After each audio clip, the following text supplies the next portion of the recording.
स्वागत है आपका आपके अपने YouTube channel rainbow science circuit पर। आज हम लोग क्लास 9th के जीव विज्ञान बायोलॉजी के पहले अध्याय जीवन की मौलिक इकाई the fundamental unit of life पर डिस्कस करने जा रहे हैं। और जैसा कि आप सभी ने पिछले क्लास में पढ़ा था कि जो कोशिका होती है, इसका जो संरचना है, कोशिका की जो बनावट है, स्ट्रक्चर ऑफ सेल पर चर्चा हम लोग कर रहे थे। वहाँ आपने जाना था कि कोशिका की संरचना को मुख्य रूप से 3 भागों में बांटा गया है। जो पहली इसकी बाहरी रचना थी, बाहरी भाग था, उसको हम लोग कोशिका झिल्ली या प्लाज्मा झिल्ली, सेल मेम्ब्रेन और प्लाज्मा मेम्ब्रेन पढ़े थे। दूसरा भाग था इसका केंद्रक, न्यूक्लियस, और तीसरा भाग था कोशिका द्रव्य, साइटोप्लाज्म। तो इस प्रकार से हम लोग कोशिका के तीनों भागों की जब रचना पढ़ रहे थे तो वहाँ आपने देखा था कि जो सबसे बाहरी भाग है कोशिका झिल्ली, उस कोशिका झिल्ली के बारे में हम लोग चर्चा कर रहे थे। और वहाँ आपने देखा था कि कोशिका झिल्ली एक अर्ध पारगम झिल्ली होती है, या इसको हम लोग वर्णात्मक पारगम झिल्ली, सेलेक्टिवली परमिएबल मेम्ब्रेन कहा जाता था, या सेमी परमिएबल मेम्ब्रेन कहते। और प्रत्येक कोशिका में कोशिका का जो बाहरी आवरण होता है वही कोशिका झिल्ली होती है। तो इसकी चर्चा हम लोग कर चुके थे, और साथ में वहाँ परासरण विधि पर भी विस्तार से बात हुई थी। जो हमारा विसरण था, डिफ्यूजन, उस पर भी हम लोग चर्चा किए थे। लेकिन आज उसी कोशिका झिल्ली से जुड़ी हुई एक और विशेष टॉपिक है, एक और विशेष रचना है जिस पर हम लोग चर्चा करने जा रहे हैं। और संयोग देखिए कि यह जो रचना, विशेष रचना है, यह केवल पादप कोशिकाओं में होता है, प्लांट सेल में होता है। तो आइए आज का टॉपिक स्टार्ट करते हैं। और आज हम लोग डिस्कस करेंगे कोशिका भित्ति पर, सेल वाल पर। जैसा कि आप सभी सामने देख पा रहे होंगे, यह जो कोशिका भित्ति है, सेल वाल है, यहाँ लिखा गया है कि पादप कोशिकाओं, प्लांट सेल्स में कोशिका झिल्ली या प्लाज्मा झिल्ली के अतिरिक्त एक और परत बाहरी भाग पर होती है, जिसे कोशिका भित्ति कहते हैं। ध्यान से इसको समझेंगे कि जैसे हम लोगों के घर में, घर का जो वाल है, दीवार है, तो वह तो हमारी सुरक्षा करता ही है, लेकिन उस घर के दीवार की सुरक्षा के लिए, या घर में जो लोग हैं, जो वस्तु है, उनकी सुरक्षा के लिए घर के बाहर भी एक वाल बनाया जाता है, जिसको हम लोग जनरली बाउंड्री वाल कहते हैं। वो घर की सुरक्षा के लिए हो गया बाउंड्री वाल। ठीक उसी तरह से जो पौधे की कोशिका होती है, कल्पना कीजिए, सोचिए कि जो जंतु है, वो जंतुओं का एक निश्चित आवास होता है। जैसे हम लोगों का मानव का आवास है, गाय, भैंस, कुत्ता, बिल्ली, मक्खी, मच्छर, इसका कुछ न कुछ आवास है। लेकिन क्या आपने कभी सोचा है कि पौधे का क्या आवास होता है? बेचारा पौधा जहाँ जन्म लेता है उसी जगह पर आजीवन अपना जीवन यापन करता है। कहीं वो खुले धूप में, कहीं मूसलाधार बारिश में, कहीं ठंड में, कहीं गर्मी में, कहीं ऊंचे पहाड़ पर, तो कहीं नीचे समतल मैदान में, सभी जगहों पर पौधे पाए जाते हैं। उसके लिए कोई निश्चित आवास नहीं होता है। तो प्रकृति ने कितनी विचित्र रचना की है सजीवों की, कि देखा कि जो पौधे की कोशिका है, जो प्लांट सेल है, उसके लिए कोई विशेष आवास नहीं होगा, तो उसके लिए क्या किया, कोशिकाओं में ही विशेष रचना दिया। और जितनी भी पौधे की कोशिकाएं हैं, यहाँ देखिए लिखा गया है, पादप कोशिकाओं, प्लांट सेल्स में कोशिका झिल्ली या प्लाज्मा झिल्ली के अतिरिक्त एक और बाहरी परत होती है। मतलब कोशिका झिल्ली या प्लाज्मा झिल्ली तो रहती ही है, प्रत्येक कोशिकाओं में रहती है, पौधे के कोशिकाओं में भी रहती है और जंतुओं की कोशिका में भी रहती है। लेकिन जो पौधे की कोशिका है, उसमें कोशिका झिल्ली के अतिरिक्त बाहर से एक और परत होती है, एक और लेयर होती है, जिसको कोशिका भित्ति या सेल वाल कहा जाता है। तो आप याद रखेंगे, बहुत इंपॉर्टेंट बात यह है कि यह जो कोशिका भित्ति है, जो सेल वाल है, यह केवल और केवल प्लांट सेल में होगा, पौधे की कोशिका में होगा या पादप कोशिका में होगा। अब आइए जानते हैं इस कोशिका भित्ति के बारे में। इसका निर्माण सेल्यूलोज नामक जटिल रासायनिक पदार्थ से होती है, जो पौधे को संरचनात्मक दृढ़ता प्रदान करता है। अब देखिए, जो आपने प्लाज्मा झिल्ली या कोशिका झिल्ली पढ़ा था, उसके बारे में पढ़ा था कि यह लिपिड और प्रोटीन से बना होता है। प्लाज्मा झिल्ली या कोशिका झिल्ली लिपिड और प्रोटीन से, मतलब लाइपोप्रोटीन से बना हुआ था। लेकिन जो यह कोशिका भित्ति है, जो सेल वाल है, यह बना होता है सेल्यूलोज नामक जटिल रासायनिक पदार्थ से। सेल्यूलोज एक जटिल रासायनिक पदार्थ है, उसी सेल्यूलोज से कोशिका भित्ति या सेल वाल का निर्माण होता है। और इसका काम क्या है? यह पौधे को संरचनात्मक दृढ़ता को कह सकते हैं आप, हार्डनेस, कठोरता, यह दृढ़ता प्रदान करता है। इसी कोशिका भित्ति के कारण पादप कोशिका दृढ़ एवं कठोर होती है। अब देखिए, पौधे की कोशिका को अगर आपने कभी स्पर्श किया होगा, पौधे को छुआ होगा, जिस बेंच पर, जिस लकड़ी की कुर्सी पर, या फिर आप और किसी भी पौधे के वस्तुओं को छूते होंगे तो वो कठोर लगता है। तो पादप कोशिका के कठोर होने का यही कारण है कि पादप कोशिका में कोशिका झिल्ली या प्लाज्मा झिल्ली के बाहर एक कठोर आवरण होता है कोशिका भित्ति की, और उसी कोशिका भित्ति के कारण जो पादप कोशिकाएं होती है वह कठोर होती है, दृढ़ होती है। तो इस कोशिका भित्ति का काम हो गया कि पौधे की कोशिका को संरचनात्मक दृढ़ता प्रदान करना। अब आगे देखिए, इसी कोशिका भित्ति के कारण पादप कोशिका दृढ़ एवं कठोर होती है। यह कोशिका भित्ति पौधे, कवक तथा बैक्टीरिया की कोशिकाओं को तनु विलयन या अल्प पराशरंदाबी विलयन में क्षतिग्रस्त होने से बचाती है। अब देखिए, अभी तो हम लोग एक पहला काम क्या देखे, कोशिका भित्ति का पहला काम हो गया कि कोशिका झिल्ली के बाहर एक अलग परत है, एक कह सकते हैं एक्स्ट्रा लेयर होता है पौधे की कोशिकाओं में। तो एक्स्ट्रा लेयर होगा, जैसे ठंड का मौसम है, कोई एक स्वेटर पहना हुआ है, कोई उस स्वेटर के ऊपर भी दूसरा स्वेटर या जैकेट पहन लिया है, तो निश्चित रूप से जिसके पास 2 स्वेटर होगा उसको ठंड का उसके ऊपर कम असर होगा। तो जो हमारी कोशिका होती है, जंतुओं की कोशिका होती है, उसमें तो केवल एक लेयर है, केवल एक परत है, जिसको प्लाज्मा झिल्ली या कोशिका झिल्ली कहते हैं। लेकिन जो पौधे की कोशिका होती है उसमें कोशिका झिल्ली या प्लाज्मा झिल्ली के अतिरिक्त भी बाहर से भी एक और परत होती है, एक और लेयर होती है, जिसको हम लोग कोशिका भित्ति कहते हैं। इस कोशिका भित्ति का एक काम तो यह हो गया कि यह हमारे जो कोशिका झिल्ली है उसकी रक्षा किया। दूसरा काम हो गया कि दूसरा काम संरचनात्मक दृढ़ता प्रदान करता है। अब एक और बहुत ही महत्वपूर्ण कार्य यह कोशिका भित्ति करता है पौधे के लिए, उसको हम लोग देखते हैं।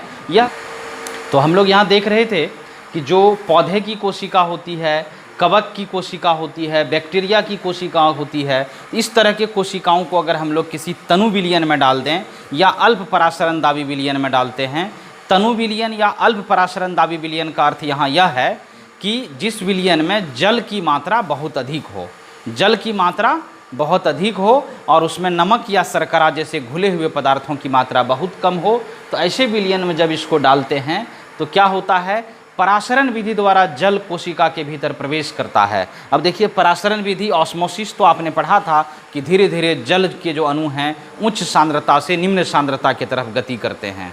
मतलब बाहर बहुत ज़्यादा जल है और अंदर में कोशिका के भीतर जल की मात्रा कम है, तो धीरे धीरे जल के अणु कोशिका के बाहर से कोशिका के अंदर प्रवेश करने लगता है, जिसके कारण कोशिका फूल जाती है। हम लोग पढ़े भी थे कि जब अल्प पराशरंदाबी विलयन में किसी कोशिका को रखा जाएगा तो क्या होगा, कोशिका फूल जाएगी और कोशिका भित्ति के ऊपर दबाव डालेगी। अब सोचिए, कल्पना कीजिए कि जो कोशिका के भीतर जल जाएगी और कोशिका जब फूलेगी तो जो बाहरी लेयर है, जो बाहरी परत है, हम लोग पढ़े हैं कि पौधे के कोशिकाओं में कोशिका झिल्ली के बाहर भी एक लेयर है, बाहर भी एक परत है, जिसको क्या कहते हैं, कोशिका भित्ति कहते हैं, सेल वाल कहते हैं। तो उस सेल वाल पर, कोशिका भित्ति पर जो कोशिका झिल्ली है वह दबाव डालती है, प्रेशर डालता है।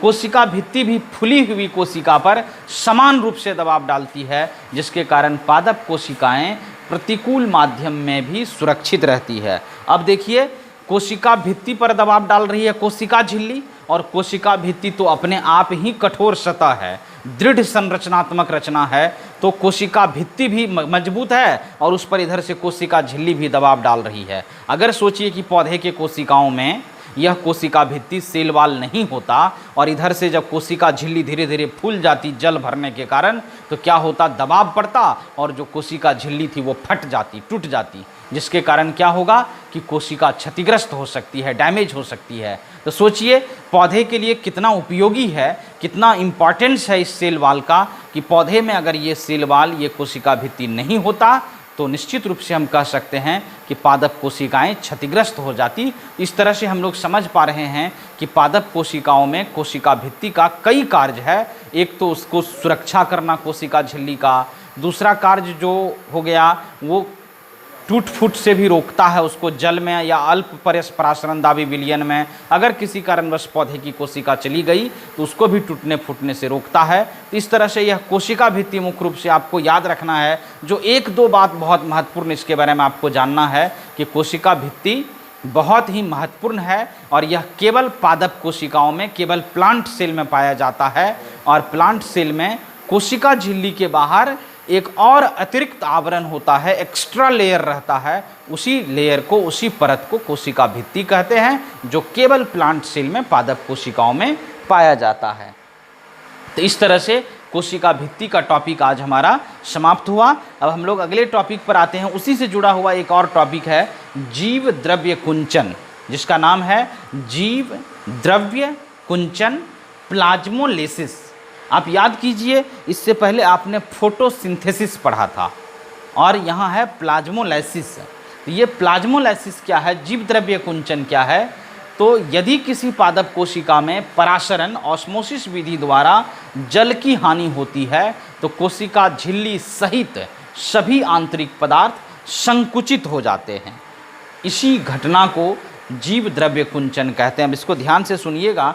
अभी हम लोग पढ़ रहे थे कि जब आप किसी पादप कोशिका को अल्प पराशरण दाबी विलयन में देंगे तो धीरे धीरे पराशरण विधि से जल बाहर से कोशिका के भीतर आ जाएगा। लेकिन सोचिए, ऐसा भी तो कर सकते हैं कि कोशिका को हम लोग अति पराशरण दाबी विलयन में दे देंगे। अति पराशरण दाबी विलयन का मतलब यह कि जिसमें बाहर जो है वो जल की मात्रा कम रहेगी और कोशिका के भीतर जो है वो जल की मात्रा अधिक रहेगी। तो उच्च सांद्रता से निम्न सांद्रता की तरफ जल की अनुगति करते हैं, जिसका परिणाम क्या होगा कि कोशिका के भीतर जितने भी जल के अणु होंगे वे सभी जल के अणु धीरे धीरे बाहर निकल जाएंगे। और जब जल के अणु बाहर निकल जाएंगे तो जो कोशिका झिल्ली है, उसके अंदर केंद्रक है, जीव द्रव्य है, वो सब चीज़ धीरे धीरे सिकुड़ जाएगा। जैसे सब्जी लाकर आप रख देते होंगे घर में, कोई हरी सब्जी, और 2 दिन के बाद देखने जाइए तो वो सिकुड़ जाता है, क्योंकि उसके भीतर का जल वाष्पीकृत होकर के बाहर निकल गया है। यह भी जीव द्रव्य कुंचन का एक उदाहरण है कि जो कोशिका झिल्ली होती है, कोशिका झिल्ली और उसके भीतर का सभी पदार्थ धीरे धीरे संकुचित हो जाता है, सिकुड़ जाता है, जिसके कारण क्या होता है कि कोशिका झिल्ली कोशिका भित्ति से अलग हो जाती है। इसी क्रिया को जीव द्रव्य कुंचन या प्लाज्मोलाइसिस कहते हैं। वही चीज़ यहाँ लिखा गया है, यदि किसी पादप कोशिका में पराशरण विधि द्वारा जल की हानि होती है तो कोशिका झिल्ली सहित सभी आंतरिक पदार्थ संकुचित हो जाते हैं। इस घटना को जीव द्रव्य कुंचन कहते हैं, प्लाज्मोलाइसिस कहते हैं। तो आज का टॉपिक जो हम लोगों का था वह लगभग यहाँ समाप्त हो गया। इस पिछले 2-3 क्लास में हम लोग चर्चा किए मुख्य रूप से कोशिका झिल्ली पर, या कह सकते हैं कोशिका के बाहरी आवरण पर। और वहाँ आपने जो चीज़ जाना उसको मैं एक बार फिर से रिवीजन कर लेता हूँ उसका, कि जितने भी कोशिका होंगे, चाहे वो पौधे की कोशिका हो या जंतुओं की कोशिका हो, उसमें प्लाज्मा झिल्ली या कोशिका झिल्ली तो होगी ही, बाहर से एक लेयर जो कोशिका को सुरक्षा प्रदान करता है। वो प्लाज्मा झिल्ली या कोशिका झिल्ली अर्धपारगम या वर्णात्मक पारगम झिल्ली है, जिससे कुछ चुने हुए पदार्थ ही आर पार गमन करते हैं। लेकिन जो पौधे की कोशिकाएं होती है उसके बारे में आज आपने जाना कि उस कोशिका झिल्ली के अतिरिक्त एक और लेयर होता है, बाहर से एक और मजबूत लेयर होता है जो दृढ़ होता है, कठोर होता है। उसको कोशिका भित्ति कहते हैं, सेल वाल कहा जाता है। और यह सेल वाल सेल्यूलोज से बना होता है। तो याद रखिएगा कि सेल वाल का निर्माण सेल्यूलोज से होगा, जबकि जो प्लाज्मा झिल्ली था या कोशिका झिल्ली थी वह लिपिड और प्रोटीन से बना होता है। ऑब्जेक्टिव के लिए बहुत ही महत्वपूर्ण ये प्रश्न है, आपको याद रखना है। कम्पिटिटिव एग्जाम्स में भी इस तरह के क्वेश्चन कई बार पूछे गए हैं कि जो प्लाज्मा झिल्ली या कोशिका झिल्ली है वह लिपिड और प्रोटीन से बना होगा, जबकि जो कोशिका भित्ति होगा सेल वाल वह सेल्यूलोज से बना होगा। और सेल्यूलोज एक कठोर पदार्थ है, रासायनिक पदार्थ है। इसी सेल्यूलोज के कारण पौधे में कठोरता आती है, दृढ़ता आती है। तो ये मुख्य रूप से आज हम लोग कोशिका भित्ति पर और जीव द्रव्य कुंचन प्लाज्मोलाइसिस पर चर्चा किए। मुझे उम्मीद है कि आपको ये दोनों टॉपिक समझ में ठीक से आ गई होगी और आप अपने घर में टेक्स्ट बुक पढ़ेंगे। इससे संबंधित एक क्रियाकलाप भी दिया गया है आपके किताब में, तो निश्चित रूप से समझने में और ज़्यादा हेल्प मिलेगा आपको। अब इसी के साथ आज का क्लास हम लोग समाप्त करेंगे। अगर आपको ये सभी बातें समझ में आई होगी तो कृपया वीडियो को लाइक कीजिएगा और अपने दोस्तों के बीच भी अधिक से अधिक शेयर करें, ताकि उन्हें भी पता चले कि इस चैनल पर फिजिक्स और केमिस्ट्री के साथ साथ बायो का क्लास भी स्टार्ट है। इसलिए आप सभी लोग खूब मन से घर में ध्यान से पढ़िए और अपने भी लाभान्वित होइए और अपने मित्रों को भी वीडियो के बारे में बताइए। साथ ही जो लोग चैनल पर लेट से आए हैं, अभी तक सब्सक्राइब नहीं किए हैं, वो कृपया चैनल को सब्सक्राइब भी कर लें। तो फिर मिलते हैं आपसे अगले वीडियो में। अब हम लोग दूसरे टॉपिक को लेके चलेंगे, जो कोशिका की संरचना है। थोड़ा सा आप लोग बुक में पढ़ लेंगे। वो कोशिका की संरचना का जो दूसरा टॉपिक है वो केंद्रक है, न्यूक्लियस है। चूँकि हम लोग कोशिका की संरचना को 3 भागों में बांटे थे। सबसे बाहरी परत थी उसकी कोशिका झिल्ली या प्लाज्मा झिल्ली, जिस पर विस्तार से चर्चा हुई, उसको आज हम लोग लास्ट कर दिए। अब दूसरी रचना जो है केंद्रक, न्यूक्लियस, उस पर बात होगी। फिर उसके बाद कोशिका द्रव्य, साइटोप्लाज्म पर चर्चा करेंगे। तो अगले वीडियो में मिलते हैं केंद्रक के बारे में चर्चा करने के लिए। तब तक आप सभी स्वस्थ रहिए, घर में रहकर पढ़िए। धन्यवाद। जय हिंद।